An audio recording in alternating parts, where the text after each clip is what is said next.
বাংলায় অতি পুরনো একটা প্রবাদ মনে পড়ে যায়। আমে দুধে একসঙ্গে মিশে যায় এবং গড়াগড়ি খায় আটি। কালকে বিমস্টেক সম্মেলনের পর ভারত, বাংলাদেশ এবং চায়নার যে জিওপলিটিক্যাল নতুন সমীকরণ তৈরি হচ্ছে, বিশ্বাস করুন, মোহাম্মদ ইউনূসের বাংলাদেশকে আটি ছাড়া আর কিছুই মনে হচ্ছে না।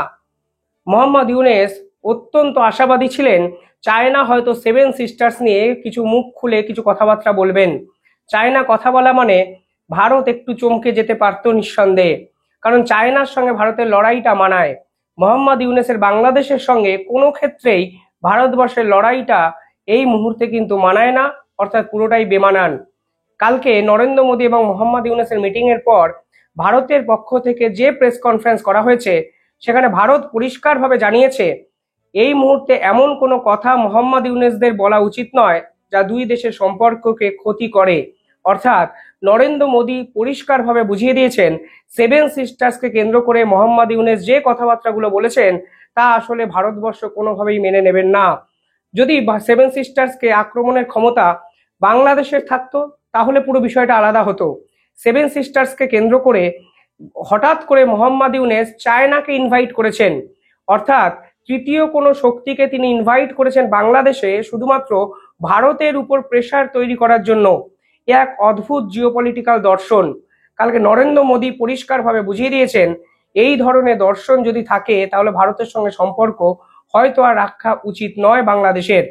আর এরপরেই চায়নার পক্ষ থেকে কালকে একটি প্রেস কনফারেন্স করে এটি বিবৃতি দেওয়া হয়েছে। চায়না ভেবেছিল এই ধরনের যে সম্পর্ক মোহাম্মদ ইউনূস তৈরি করতে চাইছেন তাতে ভারতবর্ষ হয়তো চায়নাকে ভুল বুঝতে পারে। একেই চায়নার উপর ডোনাল্ড ট্রাম্প প্রায় 54% ট্যারিফ লাগিয়ে দিয়েছেন। এই মুহূর্তে মোহাম্মদ ইউনূসের মতো অপরিপক্ক রাজনীতিবিদের জন্য যদি ভারত চায়নাকে ভুল বোঝে তাহলে চায়নায় কিন্তু বিভিন্ন ক্ষেত্রে সমস্যা দেখা যেতে পারে। আর সেই প্রেক্ষাপটে দাঁড়িয়ে চায়নার যে কমিশনার তিনি মুখ খুলে বলেছিলেন না না, এই মুহূর্তে সেভেন সিস্টার্স কিংবা ভারতের সঙ্গে যুদ্ধ করার কথা আমরা ভাবছি না। আমরা কি ভাবছি? ভারতের সঙ্গে ব্যবসা বাণিজ্য দীর্ঘায়িত করার কথা ভাবছি। অর্থাৎ মোহাম্মদ ইউনূস যে প্রত্যাশা নিয়ে চায়নায় ছুটে গেছিলেন সেই প্রত্যাশা পূরণ তো হলোই না। কালকে বিমস্টেক সম্মেলনে নরেন্দ্র মোদীর কাছে কার্যত হুঁশিয়ারি তাকে খেতে হলো, হুমকি খেতে হলো, এবং হুমকির পর তিনি বুঝে গেছেন এই ধরনের কথাবার্তা বললে এবার ভারত এবং চায়না একসঙ্গে তাকে শেষ করার দিকে যাবে। পক্ষান্তরে চায়নার সঙ্গে ভারতবর্ষের একটা বন্ধুত্বপূর্ণ সহাবস্থান নতুনভাবে শুরু হলো, যা বাংলাদেশের শুধু নয়, ডোনাল্ড ট্রাম্পের আমেরিকাও কিন্তু কড়া দৃষ্টিভঙ্গিতে দেখতেই পারে। কালকে চায়নার পক্ষ থেকে কি বলা হয়েছে আমি একটু বলে দিই আগে। চায়নার পক্ষ থেকে বলা হয়েছে we are willing to work with the Indian side to strengthening and practical cooperation in trade and other areas. অর্থাৎ পরিষ্কারভাবে বলা হয়েছে যে আমরা এই মুহূর্তে ভারতের সঙ্গে প্র্যাকটিক্যাল বিভিন্ন কর্মসূচি নিতে চলেছি, কোঅপারেশন করতে চলেছি এবং ব্যবসা বাণিজ্য নিয়ে আমরা ভাবছি বর্তমান সময়ে। কোথায় সেভেন সিস্টার্স কেন হুমকি ফুমকি দেবে এই চায়না? কি করছে বলেন তো? তারা ভারতের সঙ্গে ব্যবসা বাণিজ্য করতে চাইছে, তাও আবার কালকে প্রেস কনফারেন্সে অফিসিয়ালি ঘোষণা করে দিয়েছেন। তারা কি বলেছে? তারা বলেছে আমরা আরো বেশি ভারতের মার্কেট থেকে জিনিসপত্র কিনতে আগ্রহী। অর্থাৎ we want to import more Indian product that will suited in the Chinese market. পরিষ্কারভাবে বলেছেন আমরা এই প্রথমবারের জন্য ভাবছি যেন ভারতের পণ্য আমরা কিনতে পারি। অর্থাৎ চায়না প্রকাশ্যে বিবৃতি দিয়ে বলছে তারা ভারতের পণ্য কিনবে এবং মোহাম্মদ ইউনূস খুব খুশি হবেন, নিঃসন্দেহে নয়। দেখুন এই পুরো বিষয়টা কিন্তু ভারতের একটা তৈরি করা জিওপলিটিক্যাল একটা ভ্যাকিউম। অর্থাৎ জিওপলিটিক্যাল খেলাটা যে আমাদের থেকে অনেক বেশি বোঝেন মিস্টার জয়শঙ্কর, তা কিন্তু কালকে পরিষ্কারভাবে আরো একবার বোঝা গেল।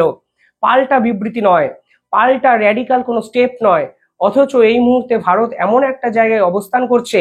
দেখুন রাশিয়া চাইছে ভারতকে, ডোনাল্ড ট্রাম্প চাইছে ভারতকে, আর এখন মোহাম্মদ ইউনূসকে সরিয়ে রেখে চায়নাও চাইছে ভারতের সঙ্গে বন্ধুত্বপূর্ণ আচরণ এবং ভারতের প্রোডাক্ট চাইনিজ কোম্পানিরা কিনবে। এক নজিরবিহীন কালকে ঘোষণা চায়নার পক্ষ থেকে করা হয়েছে, যা ভারতের ডিপ্লোম্যাসির এক মাস্টার স্ট্রোক বলে অনেক বিশেষজ্ঞই মনে করছেন। কেন মাস্টার স্ট্রোক? দেখুন এর ফলে কি হবে, বৃহত্তর প্রেক্ষাপটটা আপনারা ভাবার চেষ্টা করুন।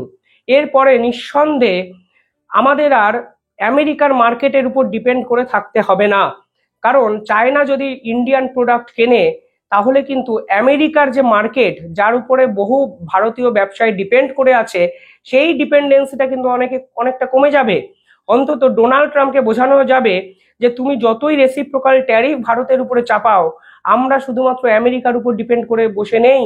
এবং বিশ্বের অন্যতম দুটো প্রভাবশালী দেশ যখন একে অপরের সঙ্গে ব্যবসায়ী সম্পর্ক বৃদ্ধি করবে, তখন গোটা বিশ্বের কাছেও কিন্তু মেসেজ, এই চাপের কাছে নতি স্বীকার আজকের এই ভারতবর্ষ কোনোভাবেই আর করে না।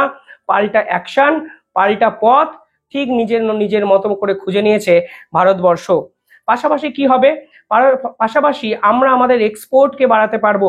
চায়না অফিসিয়ালি জানিয়েছে তারা এবার আমেরিকাকে ছেড়ে, মানে তারা এবার ভারতের প্রোডাক্টকে কিনবে, ফলে অটোমেটিকলি আমাদের এক্সপোর্ট বাড়বে।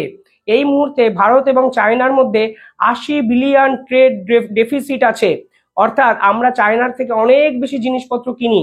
এই মুহূর্তে যদি এই রকম সমীকরণ নতুনভাবে প্রতিষ্ঠিত হয়, তাহলে পরিষ্কারভাবে বোঝা যাচ্ছে এই ট্রেড ডেফিসিট এক নাগাড়ে অনেকটা কমে যাবে ভারতের জন্য, যা নিঃসন্দেহে এক বড় পদক্ষেপ।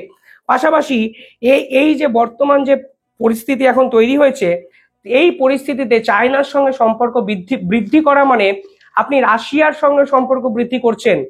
পুতিন বহুদিন ধরেই চেয়েছে ব্রিক্স কান্ট্রিগুলোকে অ্যাক্টিভ করতে। ব্রিক্স কান্ট্রির মধ্যে চায়না এবং ভারতবর্ষ অত্যন্ত গুরুত্বপূর্ণ একটা পার্ট। ঠিক সেই প্রেক্ষাপটে দাঁড়িয়ে যদি চায়নার সঙ্গে ভারতবর্ষের সম্পর্ক বৃদ্ধি পায়, তাহলে নিঃসন্দেহে পুতিন কিন্তু অনেকটা খুশি হবেন। দেখুন, অচিরেই পৃথিবী কিন্তু 3 ভাগে ভেঙে যেতে শুরু করেছে।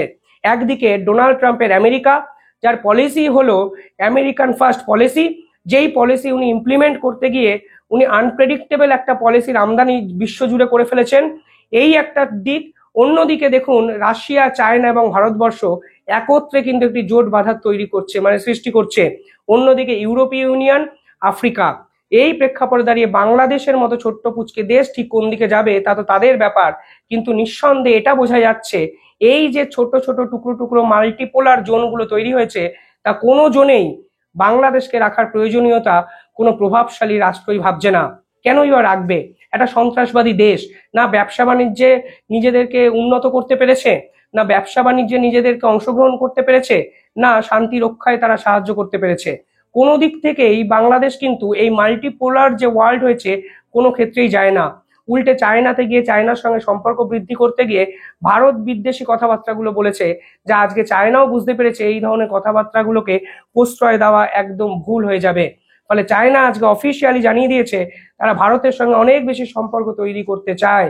অর্থাৎ বিমস্টেকে গিয়ে নরেন্দ্র মোদী যে ধরনের কথাবার্তাগুলো বলেছিলেন, তার পাল্টা প্রতিক্রিয়া এবার এলো চায়নার পক্ষ থেকে, যা শুধুমাত্র ভারত চায়নার সম্পর্ককে বৃদ্ধি করবে সেটা নয়। কালকে ভারতের পক্ষ থেকেও এই চীনের সঙ্গে সম্পর্ক বৃদ্ধি করার জন্য একাধিক পদক্ষেপ নেওয়া হচ্ছে, সেটাও কিন্তু জানিয়ে দেওয়া হয়েছে। এতদিন অবধি চীনা নাগরিকদের ভিসা দেওয়ার জন্য একাধিক রেস্ট্রিকশন ভারতবর্ষে ছিল। ভারতবর্ষ কালকে জানিয়েছে আমরা এই ভিসা রেস্ট্রিকশন ওরিয়েন্টেড এই বিষয়টা আমরা এবার আস্তে আস্তে একটু ওপেন করে দেওয়ার চেষ্টা করছি। অর্থাৎ চীনাদের সঙ্গে, চাইনিজ নাগরিকদের সঙ্গে আমাদের সম্পর্ক আমরা বৃদ্ধি করতে চাইছি। এর আগে ভারতবর্ষ প্রায় 300টি চাইনিজ অ্যাপকে ব্যান করেছিল।